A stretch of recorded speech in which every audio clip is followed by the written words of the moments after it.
అందుకే యేసయ్య అంటూ ఉన్నాడు, ఇదిగో ప్రయాసపడి భారం వచ్చిన సమస్త జనులారా నా యొద్దకు రండి, నేను మీకు విశ్రాంతిని కలుగజేస్తా ఉన్నాడు. ఈ రోజు ఎవరు ఏ ప్రయాసలో ఉన్నారు, ఎవరు ఏ బాధల్లో ఉన్నారు, ఈ మారుమూల ప్రాంతంలో అడుగు మధ్యలో మీరు ఎటువంటి పరిస్థితిలో ఉన్నారు, అయితే దేవుడిని పిలుస్తూ ఉన్నారు. ఓ భారం కలిగిన జనులారా నా యొద్దకు రండి, మీ భారం నుంచి నేను విడిపిస్తాను అంటున్నాడు. ఇవన్నీ కూడా విడిపించడానికి సర్వశక్తి మంత్రి యేసయ్యే.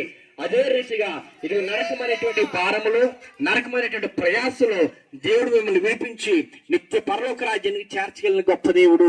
అటువంటి దేవుని కృప మీ అందరికీ తోడే ఉండును గాక. ఆమేన్. హల్లెలూయా.